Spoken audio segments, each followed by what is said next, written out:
Hello students, welcome to गणित learning. आज के इस वीडियो में हम लोग एक नया टॉपिक स्टार्ट कर रहे हैं जो कि है आपका ज्योमेट्री, ज्यामिति। तो इस टॉपिक के अंदर आज हम लोग इसका फर्स्ट चैप्टर स्टार्ट कर रहे हैं जो कि है आपका त्रिभुज, जिसको हम लोग इंग्लिश में क्या बोलते हैं, ट्रायंगल। आप लोगों ने बचपन में भी इसके बारे में पढ़ा होगा। तो यहाँ पे आज हम लोग इस वीडियो के अंदर इस चैप्टर का जो भी बेसिक्स है, मतलब जीरो लेवल से लेके हम लोग यहाँ पे बोर्ड लेवल तक का सारा क्वेश्चन सॉल्व करेंगे। सबसे पहले यहाँ पे हम लोग क्वेश्चन सॉल्व करने से पहले इस चैप्टर का एक इंट्रोडक्शन देखते हैं। तो अभी हम 10 से 15 मिनट जो भी बताएंगे उसको आप लोग लिखिए मत, पहले समझने का कोशिश कीजिए। अगर आपको समझ आ जाए बाद में फिर उसका स्क्रीनशॉट ले लीजिए। तो सबसे पहले हम लोग ये जानेंगे कि त्रिभुज होता क्या है। तीन भुजाओं से बनी एक बंद आकृति को हम लोग त्रिभुज कहते हैं। A close figure with the three sided. जैसे ये देखिए, एक भुजा ये हो गया, एक दूसरा और एक तीसरा भुजा, तो ये क्या है, एक त्रिभुज है। जैसे मान के चलिए इस पॉइंट को हम ए ले लेते हैं, ये बी ले लेते हैं और ये सी ले लेते हैं। इसका नाम अलग अलग हो सकता है, पी क्यू आर, इस तरीके से आप कुछ भी अल्फ़ाबेटिकल नेम ले सकते हैं, ठीक है। तो यहाँ पे क्या हो गया, ए बी और सी, ये क्या है, इसका शीर्ष है। यहाँ पे ए बी और सी क्या है, इसका शीर्ष है। और इसके अंदर भुजा है, भुजा भी होगा। ए से बी तक का दूरी हो क्या हो जाएगा, ए बी कहलाएगा। बी से सी तक का यहाँ पे क्या हो जाएगा, बी सी कहलाएगा। और ए से सी तक का क्या हो जाएगा, ए सी कहलाएगा। तो यहाँ पे भुजा कितना हो गया, टोटल तीन भुजा, ए बी बी सी और कितना हो जाएगा, ए सी हो जाएगा, ठीक है। यहाँ पे ये क्या है, कोण है, ये भी कोण है बी और ये सी कोण है। तो यहाँ पे कितना कोण हो जाएगा, टोटल तीन कोण, कोण ए, कोण बी और कोण सी, एंगल ए, एंगल बी और एंगल सी।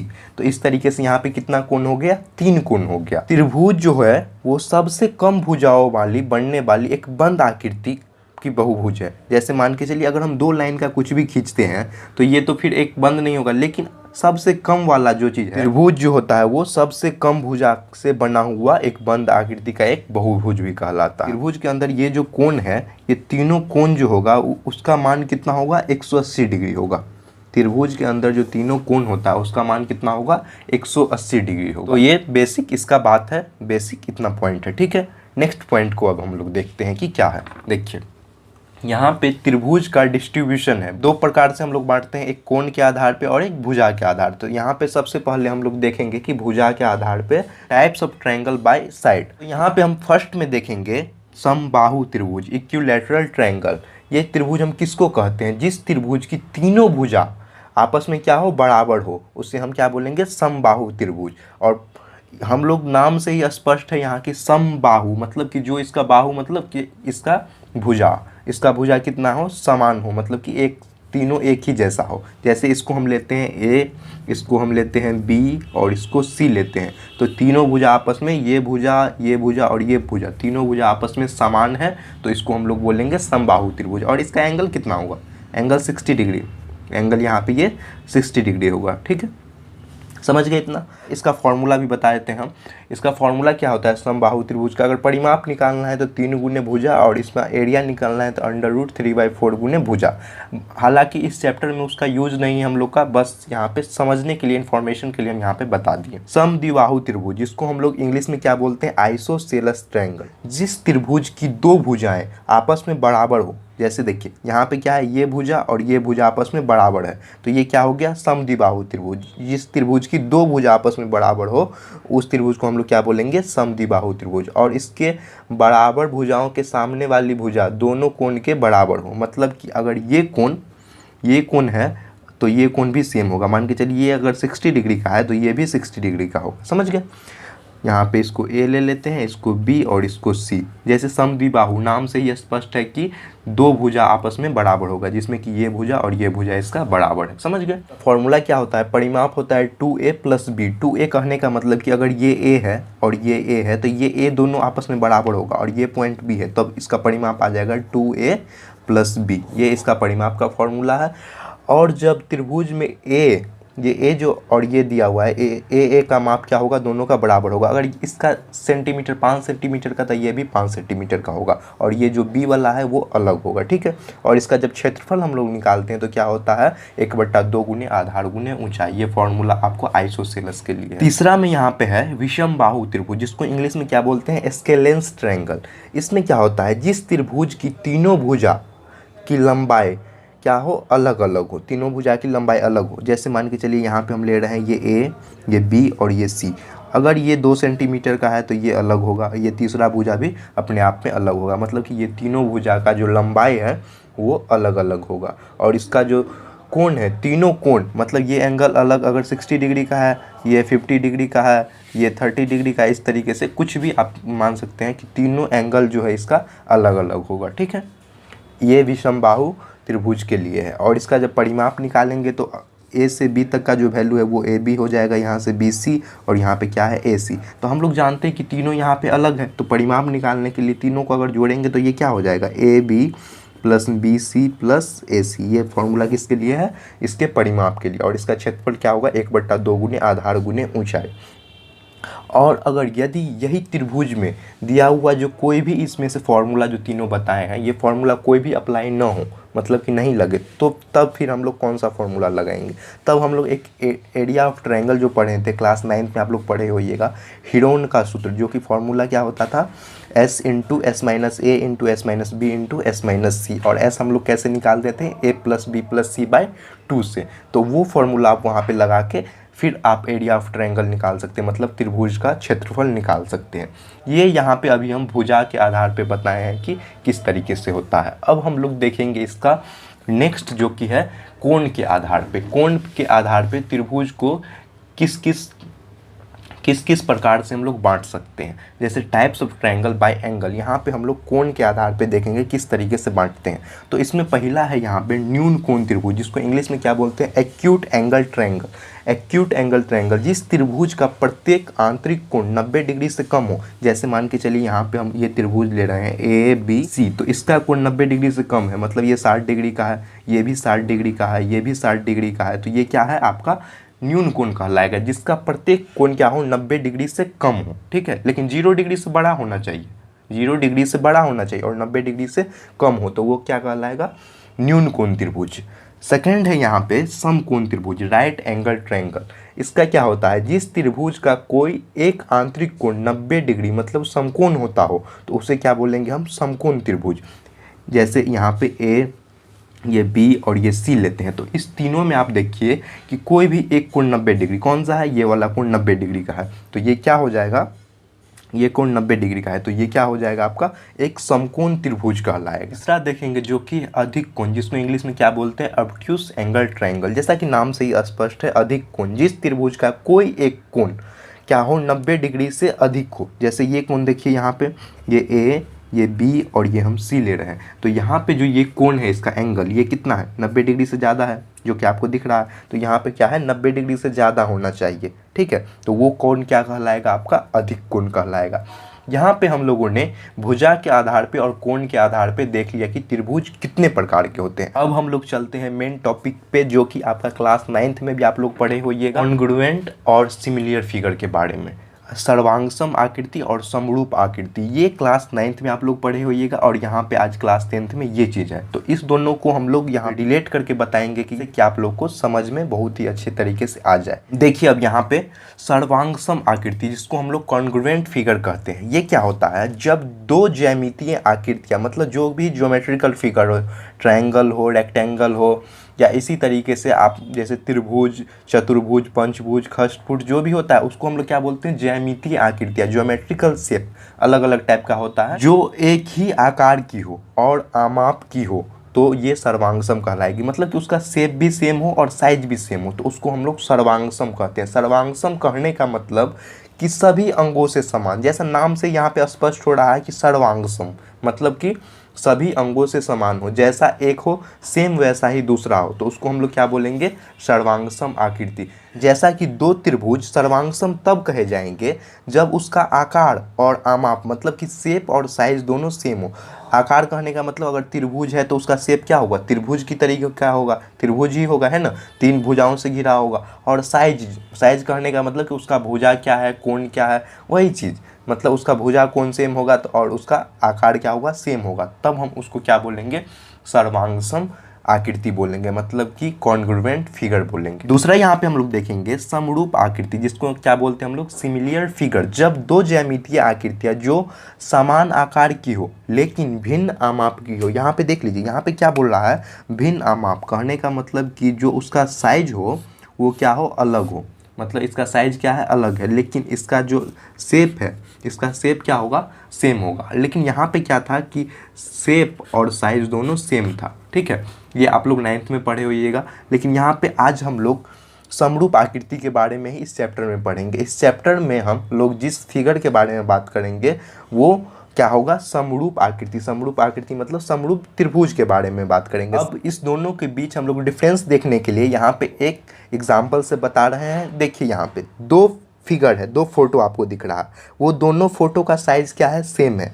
तो यहाँ पे आपको दिख रहा है उसका जो है ये वर्गाकार ही बन रहा है, तो दोनों क्या है, सेम वर्ग का है, जिसका लंबाई चौड़ाई दोनों सेम दिया गया है। तो ये क्या हो गया, जो ऊपर का जो आकृति आपको दिख रहा है ये क्या है, सर्वांगसम आकृति बोलेंगे। और नीचे आपको जो फिगर दिख रहा है उसमें क्या है, जो फोटो का एक साइज है वो कितना है, छोटा है, और दूसरा फोटो क्या है, उससे बड़ा है। लेकिन जब हम उसको बड़ा करेंगे, स्केल अप करेंगे, तो क्या हो जाएगा, वो भी उसी साइज का हो जाएगा कि नहीं। तो इसको हम लोग क्या बोलेंगे, समरूप आकृति। मतलब कि आकार तो सेम है लेकिन उसका साइज क्या है, अलग है। साइज क्या है, मतलब साइज छोटा है उससे, फिर भी हम इसको क्या बोलेंगे, समरूप आकृति बोलेंगे। साइज छोटा होने से कोई दिक्कत नहीं है, लेकिन उसका शेप सेम होना चाहिए, जो आकार है उसका वो सेम होना चाहिए। तो उसको हम लोग सिमिलियर फिगर बोलेंगे। समझ गए इतना। अब देखिए यहाँ पे क्या है, सर्वांगसम आकृति का कुछ सिंबल होता होगा, कोई संकेत होता होगा। तो सर्वांगसम आकृति में आप इस तरीके से बना सकते हैं। ये क्या है, सर्वांगसम के लिए है। लेकिन समरूप जब होगा तो आपका क्या है, ये इसका सिंबल संकेत है, इसके लिए ये संकेत है। समझ गए। तो ये आपको जब भी रहे इस तरीके से तो बोलिएगा समरूप है, और इस तरीके से जब रहे तो क्या बोलेंगे हम, सर्वांगसम है। और यहाँ पे एक मेन पॉइंट है, ये चीज़ आप लोग के ऑब्जेक्टिव में भी पूछ सकता है, तो इस चीज़ को आप लोग एक लिख के रख लीजिए या समझ लीजिए। सभी सर्वांगसम आकृति समरूप होती है, लेकिन सभी समरूप आकृति सर्वांगसम होना आवश्यक है नहीं है। मतलब कि जो भी आपका सर्वांगसम होगा वो क्या होगा, समरूप होगा। लेकिन जो समरूप होगा वो सर्वांगसम हो भी सकता है, नहीं भी हो सकता है। ठीक है, तो ये एक मेन पॉइंट है। इसका से रिलेटेड कुछ हम एग्जाम्पल से बताएंगे कि आप लोग को और भी अच्छे से समझ में आ जाए। जैसे कि आपने कभी सोचा है कि जैसे माउंट एवरेस्ट है ना, और जैसे आपका पिरामिड हो गया, जैसे पृथ्वी से चंद्रमा का दूरी हो गया, पृथ्वी से सूर्य का दूरी हो गया, ये सब हम लोग किस तरीके से पता किए होंगे। हम लोग के पास तो ऐसा नहीं है कि ज्योमेट्री बॉक्स से जो स्केल निकाले हैं और उससे नाप दिए होंगे, है ना। इतना बड़ा तो पॉसिबल है ही नहीं कि हम लोग इतना बड़ा स्केल बनाएं, या कोई ऐसा फीता हो या कुछ भी हो जिससे कि हम लोग इतने बड़े चीज़ों को मेजरमेंट कर सकते हैं, नाप सकते हैं। ये तो हम लोग नहीं कर सकते हैं, पॉसिबल ही नहीं है इतना। तो फिर हम लोगों ने किस तरीके से उसका दूरी पता किया, जो साइंटिस्ट वगैरह थे वो किस तरीके से पता किए। तो इन सब चीज़ों के बारे में ही हम लोग इस चैप्टर में जानेंगे। तो हम लोग इस चैप्टर को पढ़ने से यही कॉन्सेप्ट आपका क्लियर होगा। जो यहाँ पे सिमिलियर फिगर पढ़े हैं, इसका जो प्रिंसिपल होता है उसी के आधार पे हम लोग पता करते हैं। तो इस चैप्टर में हम लोग उसी का बेसिक्स से पढ़ेंगे और बोर्ड लेवल तक का सारा हम लोग इस चैप्टर के अंदर पढ़ेंगे। ठीक है, तो आप लोग समझ गए ना इस चैप्टर को पढ़ना कितना इंपॉर्टेंट है, क्यों हम लोग समरूप आकृति के बारे में पढ़ते हैं। जैसे कि यहाँ पे देख लीजिए, हम त्रिभुज पढ़ रहे हैं, तो सबसे पहले हम त्रिभुज की समरूपता के बारे में जानेंगे कि त्रिभुज का जो समरूपता होता है, सिमिलैरिटी ऑफ ट्रायंगल, ये जानेंगे। लेकिन त्रिभुज के समरूपता से पहले यही कॉन्सेप्ट जो है आपका बहुभुज के बारे में, मतलब त्रिभुज के जगह पे अगर कोई भी आकृति हो इस टाइप से, तो वहाँ पे आप लोग सेम यही लगा सकते हैं। यही जो कॉन्सेप्ट त्रिभुज के लिए है वही कॉन्सेप्ट आप लोग बहुभुज के लिए भी लगा सकते हैं। ठीक है, तो इसमें दिया गया है, दो त्रिभुज समरूप तब होंगे जब उसका संगत कोण समान हो और संगत भुजाएं, जो इसका संगत भुजाएं होगा वो भी अपने आप में समानुपाती होगा। तो यहाँ पे एक लिखा गया इस तरीके से। लेकिन जब तक आप कोई भी चीज़ पढ़ते हैं, रियल एप्लीकेशन में अप्लाई नहीं करते हैं, जब तक आप अपने दैनिक जीवन में उसको अप्लाई नहीं करते हैं, तो आप लोग उस चीज़ का पढ़ने का क्या मतलब हो जाता है, कुछ समझ नहीं पाते हैं। तो इसको हम यहाँ पे क्या करेंगे, इसका एक डायग्राम बनाएंगे, फिर उससे हम समझाते हैं, फिर आप लोग को अच्छे से समझ में आ जाएगा कि संगत कोण किसे कहते हैं, संगत भुजा किसे कहते हैं, और कैसे समानुपाती होता है, ये सारी चीज़ें। देखिए यहाँ पे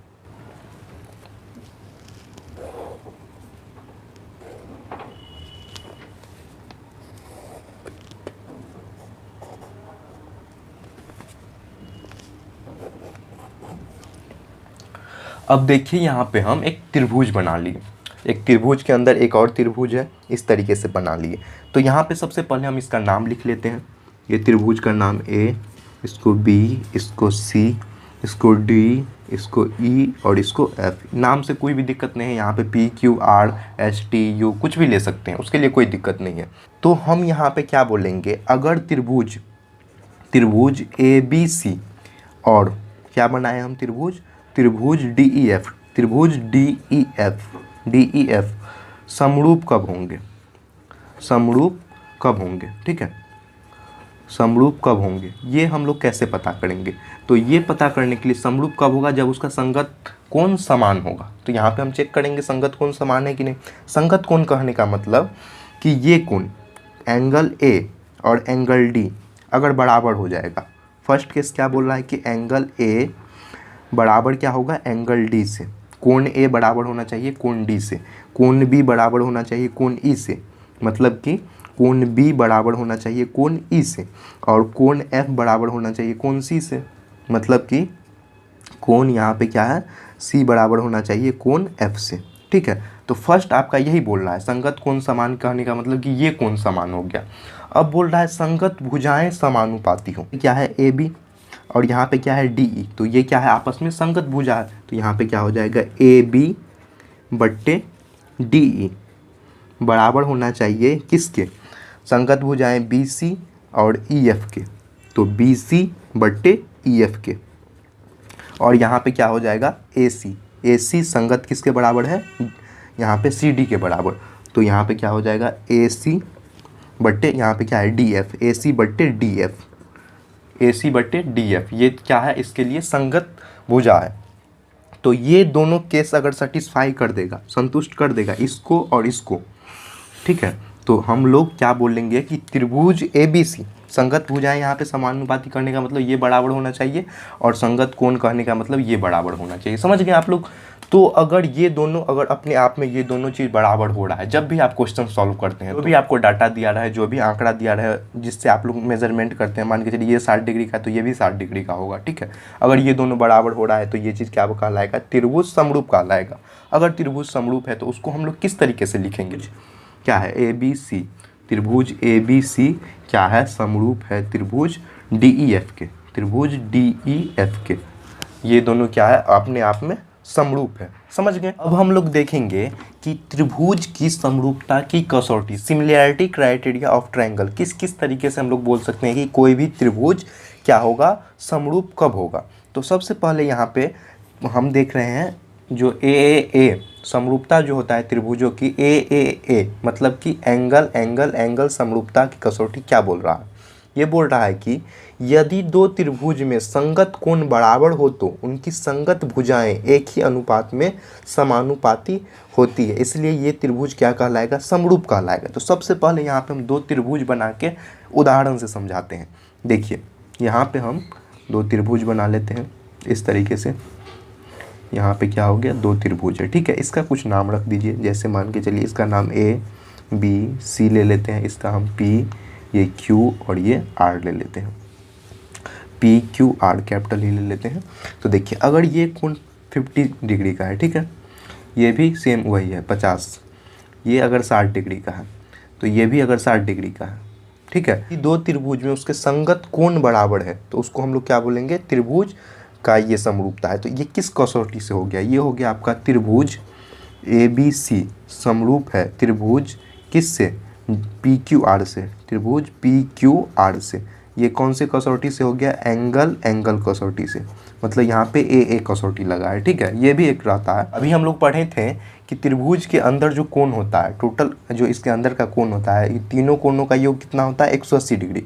तो हम यहाँ से पता करके बता सकते हैं कि ये डिग्री कितना होगा, 70 डिग्री का, क्योंकि ये दोनों मिलके 110 हो जाता है, तो ये 70 डिग्री का हो गया। तो अब त्रिभुज क्या हो गया, यहाँ पे तीनों समरूप है, तो यहाँ पे अब बोल सकते हैं कि त्रिभुज ए बी सी समरूप है त्रिभुज पी क्यू आर से, किस कसौटी से, एंगल कसौटी से, कोण के ये कसौटी से, ये क्या है, समरूप है। समझ गए। सेम इसी तरीके से अब हम दूसरा देखते हैं, त्रिभुज एस कसौटी, मतलब कि साइड एंगल साइड कसौटी। यदि एक त्रिभुज का एक कोण दूसरे कोण ये बराबर हो तो इन कोणों के अंतर्गत करने वाली भुजा समानुपाती होती है, तो दोनों त्रिभुज क्या होगा, समरूप होगा। तो इसका भी हम एक फिगर बना के दिखा देते हैं कि दो त्रिभुज अगर होगा तो किस तरीके से होगा। यहाँ देखिए, यहाँ पे इस तरीके से हम दो त्रिभुज बना लेंगे समझने के लिए, क्योंकि जब तक आप समझिएगा नहीं मैथ्स के अंदर तो आपसे क्वेश्चन सॉल्व नहीं होगा, इसलिए पहले समझना ज़रूरी है।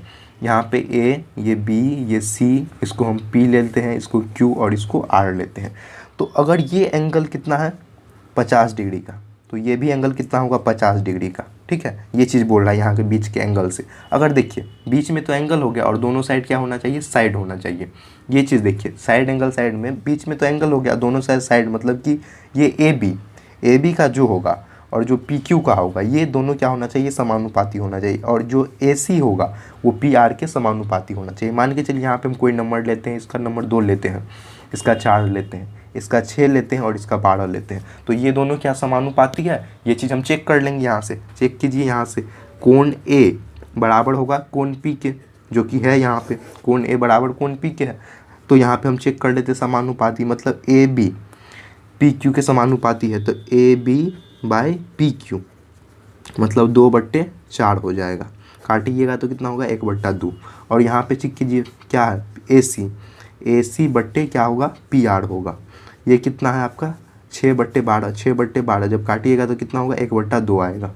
ठीक है, तो यहाँ से दिख रहा है कि दोनों अपने आप में समरूप है, तो हम कह सकते हैं त्रिभुज ए बी सी समरूप है त्रिभुज पी क्यू आर के। किस कसौटी से समरूप है, साइड एंगल साइड से, साइड एंगल साइड से। ठीक है, ये इस तरीके से इसके लिए समरूप हो जाएगा। ठीक है, अब नेक्स्ट एक और है, इसमें दो, मतलब मेनली आपका 3 होता है। एक ये हो गया एंगल एंगल एंगल, एक साइड एंगल साइड, और एक होता है आपका साइड साइड साइड। ये जो हम यहाँ पे बताए हैं ये 2 एंगल के लिए है। अगर आपको 2 एंगल पता है तो तीसरा एंगल तो पता कर सकते हैं ना, 180 डिग्री माइनस दोनों एंगल का जो सम होगा जोड़ के जो आएगा उससे यहाँ पे घटा दीजिएगा तो आपका वो एंगल पता हो जाएगा। ये एंगल ये आपका क्वेश्चन सॉल्व करने में यूज होता है, इसलिए हम यहाँ पे ये बता दिए हैं। ठीक है, अब है साइड साइड साइड, मतलब कि अगर 3 दिया रहा है साइड, तो यहाँ पे हम सिर्फ भुजा को देखेंगे। त्रिभुज के अंदर यहाँ पे सिर्फ हम भुजा को देखेंगे। तो ये क्या बोल रहा है, यदि 2 त्रिभुज में एक त्रिभुज की भुजाएं दूसरे त्रिभुज की भुजाओं के समानुपाती हो, मतलब कि ये क्या हो, एक ही अनुपात में हो, तो इसकी संगत कोण क्या हो, बराबर हो, इसलिए ये त्रिभुज क्या होगा, समरूप होगा। मतलब इसमें हम भुजा को देखेंगे मेनली। तो यहाँ पे 2 त्रिभुज बना लेते हैं। यहाँ पे 2 त्रिभुज इस तरीके से बना लीजिए, इसका नाम दे दीजिए A B C P Q R. ठीक है, अगर इसका वैल्यू हम 2 लेते हैं, इसका 3 लेते हैं, इसका 4 लेते हैं, तो इसी तरीके से यहाँ पे ले लेंगे 6, इसका 9 और 12। इस तरीके से अगर है 2 त्रिभुज, ए बी और पी क्यू यहाँ पे क्या है, संगत भुजा है। बी सी और क्यू आर यहाँ पे संगत भुजा है। ए सी और पी आर यहाँ पे क्या है, संगत भुजा है। तो इसका हम चेक कर लेंगे यहाँ पे, तो ए बी बाई क्या होगा, पी क्यू, रेशियो चेक करेंगे, अनुपात चेक करेंगे, 2/6 हो जाएगा। काटिएगा तो 1/3 हो जाएगा। यहाँ देखिए बी सी बट्टे क्यू आर, यहाँ पे कितना है 3/9, काटिएगा तो 1/3 आ जाएगा। अब क्या है ए सी, तो ए सी बट्टे क्या हो जाएगा, पी आर, ए सी बट्टे पी आर, इसका चेक कीजिएगा तो कितना होगा 4/12, तो ये कितना हो जाएगा 1/3 हो जाएगा।